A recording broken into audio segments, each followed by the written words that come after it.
करती महान हिमालय की इन्हीं सर्द फिजाओं में जन्म होता है एक आदर्श का। लगभग 5000 साल वर्ष पूर्व भारत के पश्चिमी हिमालय की ऊंची पहाड़ियों में शोणितपुर नामक राज्य पर बाणासुर का शासन था। उसके 3 पुत्र और एक सुंदर बेटी उषा थी। एक दिन उषा को सपने में एक सुंदर राजकुमार के दर्शन हुए। उषा ने अपने सपने का जिक्र अपनी सहेली चित्रलेखा से किया। उषा के बताए अनुसार चित्रलेखा ने सपने में आए राजकुमार की हूबहू तस्वीर बनाई और दोनों तब आश्चर्यचकित रह गई जब उन्हें मालूम पड़ा कि सपने में आया व्यक्ति कोई और नहीं बल्कि कंचनपुरा का राजकुमार भगवान कृष्ण का पुत्र प्रद्युम्न है।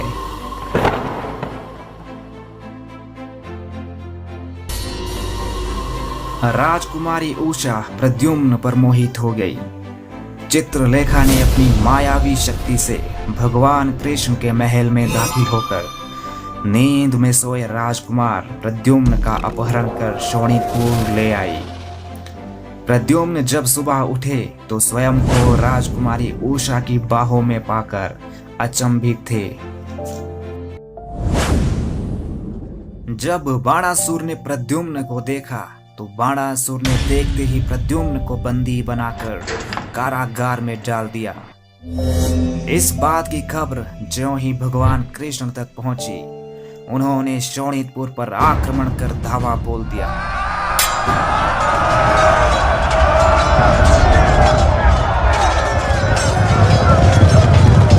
बाणासुर और उसके 3 पुत्र युद्ध में मारे गए।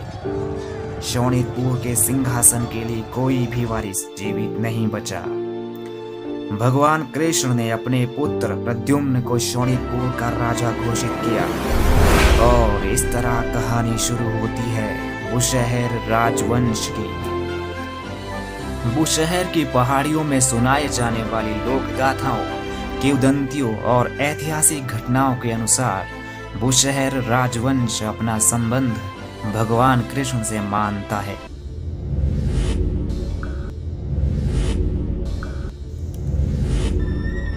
इस रहस्यमयी पेचीदा साम्राज्य के भूभाग का फैलाव काफी विस्तृत और व्यापक था। सुदूर उत्तर पूर्व में किन्नौर से शिमला और रोहड़ू कभी बुशहर राज्यों का हिस्सा थे।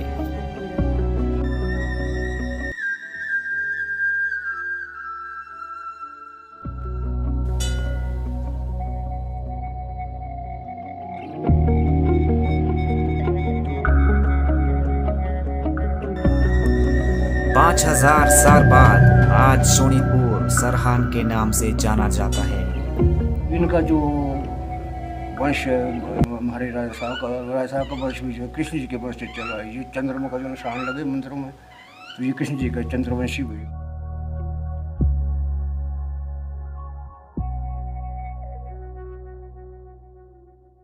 ये बुशहर रियासत की वंशावली है।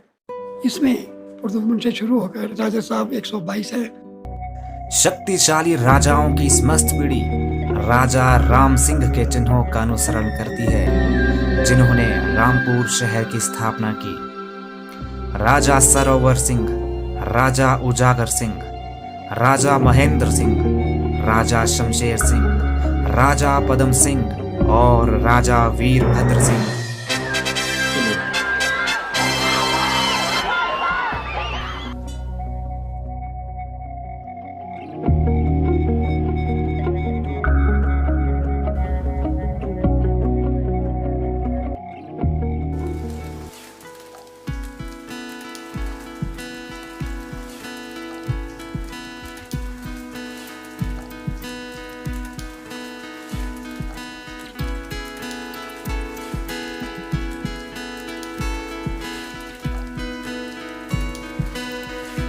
दुर्लभ हिमाचली वास्तुकला का बेहद शानदार नमूना सराहन का श्रीखंड व्यू सराहन पैलेस बुशहर रियासत की ग्रीष्मकालीन राजधानी है।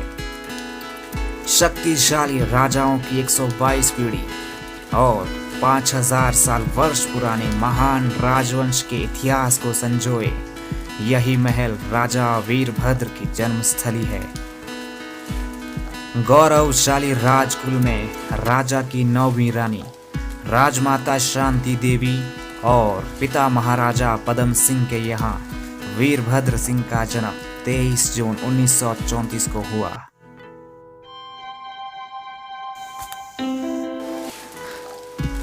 इस प्रकाशमान बालक को प्राथमिक शिक्षा के लिए colonel Brown's convent school Dehradun भेजा गया। I had my earlier education at home at Rampur and Sran by appointed tutors in different subjects. After that, it was decided that I should be sent to a public school, and I was sent to Colonel Brown's school at Dehradun. परंतु विधाता को कुछ और ही मंजूर था। 13 वर्ष की छोटी आयु में वीरभद्र सिंह के ऊपर से पिता का साया उठ गया। पिता की मृत्युशैया के निकट बैठे वीरभद्र को शायद ही राज तिलक का एहसास हो। जब महाराजा पदम सिंह गुजरे हैं उस वक्त स्टेटें थी और उनकी जो अर्थी है पहले दरबार हॉल में रखी गई, क्योंकि जब भी कोई राजा गुजरते हैं जो राजगद्दी है वो खाली नहीं होती है। और उस वक्त सबसे पहले जो है राजा साहब को तिलक लगाया गया। लोगों ने पहले पगड़ियाँ उतार दी थी, टोपियाँ उतार दी थी और पहले राजा साहब का जो है अभिषेक हुआ और उसमें उनको तिलक चढ़ा। अगर राजा साहब का अभिषेक होता तो वो सांगला में कामरू किला में होता, क्योंकि बेसिक जो है वो कामरू किला की गद्दी मानेगी बुशहर की।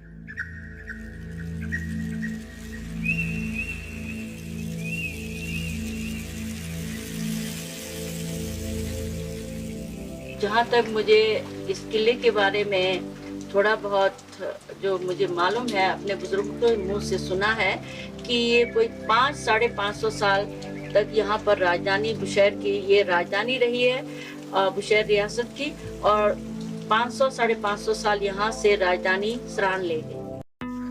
कामरू किला में बुशहर का राज सिंहासन, राज मुकुट और शाही परिधान आज भी अपने राजा का इंतजार कर रहे हैं, जो शायद कभी भी पूर्ण ना हो। रियासतें खत्म कर दी गई थी, इसलिए राजा वीरभद्र सिंह का नहीं हुआ, लेकिन अभी भी वो राजगद्दी वहीं रखा गया है। और जब भी राजा साहब जाते हैं आते हैं कामरू में तो वहाँ मत्था टेकने या अपना जो भी है अपना उस गद्दी के प्रति सम्मान देने के लिए वहाँ जरूर जाते हैं।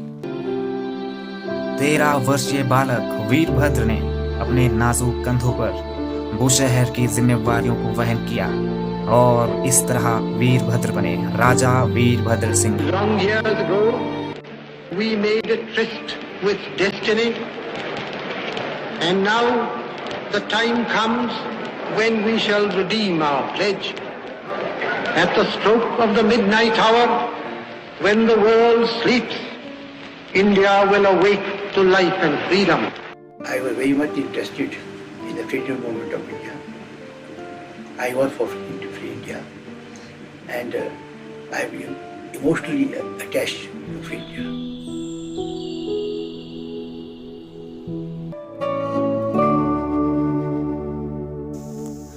परंतु आजादी की पावन बेला ने राजशाही को समाप्त कर दिया।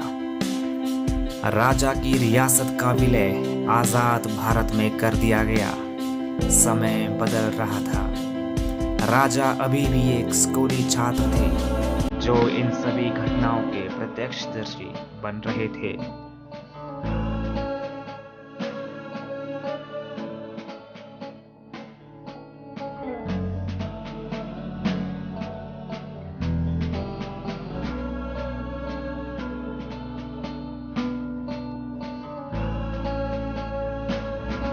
उन्होंने अपनी स्कूली शिक्षा बिशप कॉटन स्कूल शिमला से प्राप्त की।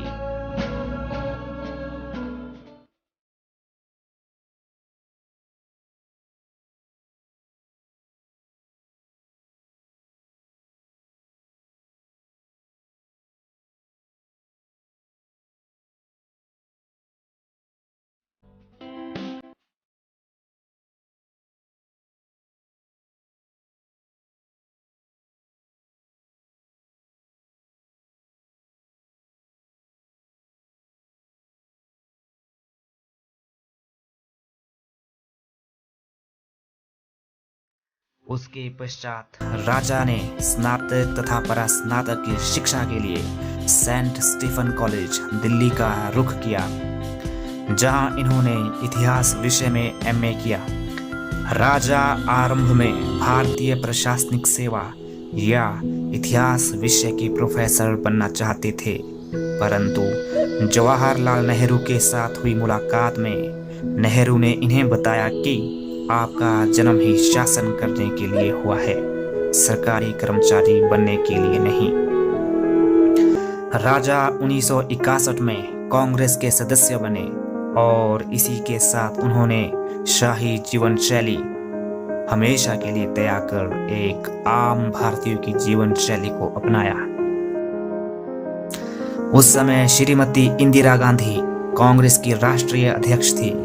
उनके प्रोत्साहन के कारण राजा ने अपनी बाकी की जिंदगी अपने राज्य ही नहीं देश की सेवा के लिए न्यौछावर कर दी।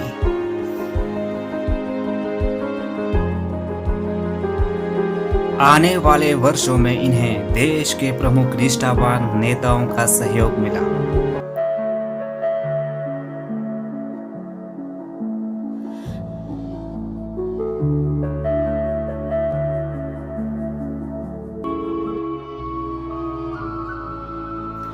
उन्नीस से 2012 तक 6 मर्तबा संसद के सदस्य के रूप में निर्वाचित हुए।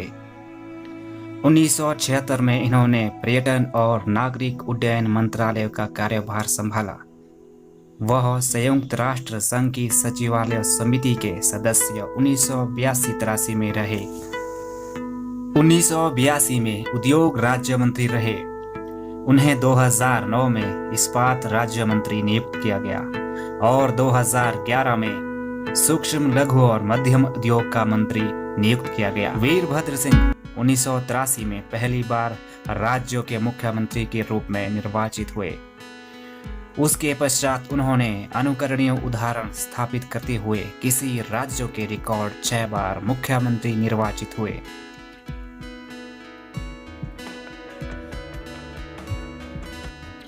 मैं वीरभद्र सिंह ईश्वर की शपथ लेता हूँ कि मैं विधि द्वारा स्थापित भारत के संविधान के प्रति सच्ची श्रद्धा और निष्ठा रखूंगा। My sole purpose has been to serve the country and my state, Himachal Pradesh, with all sincerity, dedication.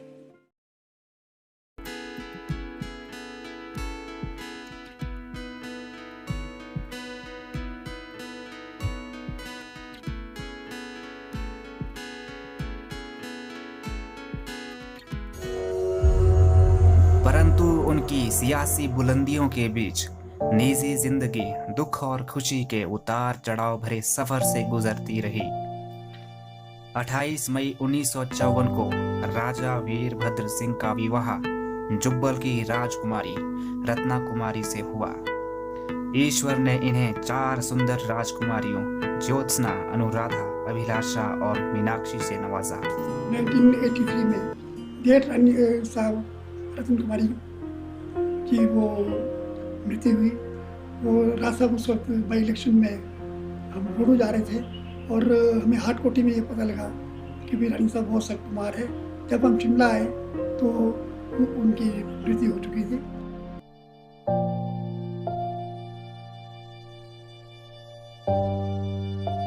Bushahr राजवंश के भविष्य को ध्यान में रखते हुए बड़ों और परिवार के परामर्श स्वरूप वीरभद्र सिंह ने पुनः विवाह करने का फैसला किया।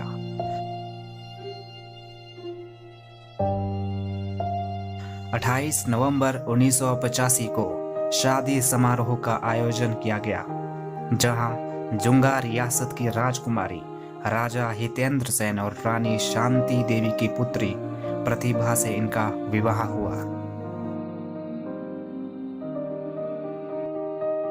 राजा वीरभद्र की जिंदगी में तब नई उमंग और खुशियों भरी सुबह का उदय हुआ, जब रानी प्रतिभा सिंह ने उन्हें राजकुमार विक्रमादित्य और राजकुमारी अपराजिता रूपी 2 बहुमूल्य तोहफे से नवाजा।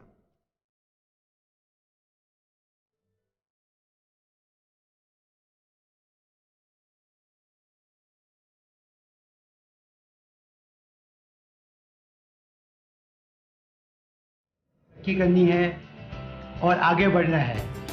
साइंस और टेक्नोलॉजी का, इंफॉर्मेशन टेक्नोलॉजी का हमें पूरा फ़ायदा उठाना है और संसार के जो तरक्की याफ्ता देश है उनके साथ हमें प्रथम पंक्ति में जाके खड़ा होना है। मगर उसके साथ साथ हमें अपनी जो सभ्यता और संस्कृति है, अपना जो धर्म है, हमारे जो जीवन शैली है, उसको भी हमें कायम रखना है। शांति में श्री कंठचंदनम दिव्यागंधान्यसुरम लेपनम श्रेष्ठ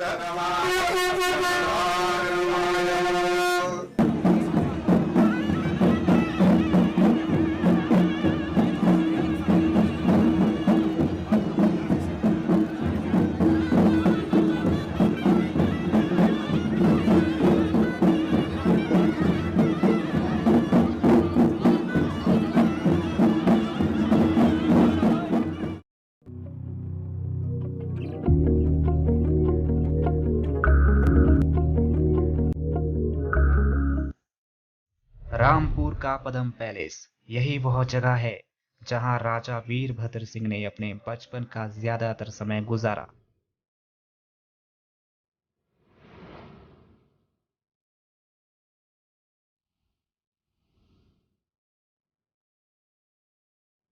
यहाँ रहते हुए राजा ने यह सीखा कि किस तरह अपनी संस्कृति, रीति रिवाज के प्रति वफादार रहें।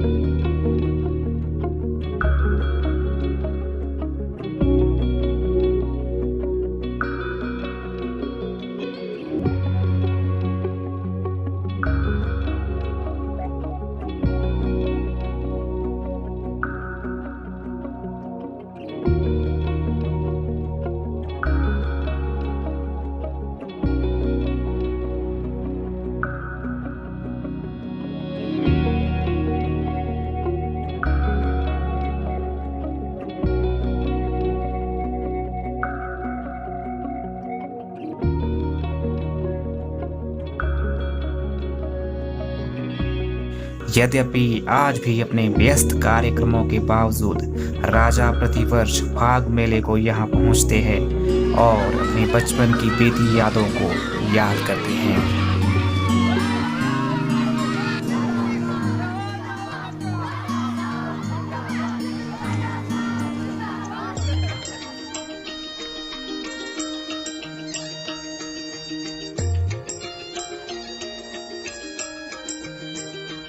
लोग कहते हैं बदलता है जमाना अक्सर, राजा वो महाराज हैं जो जमाने को बदल देते हैं। बोले राजा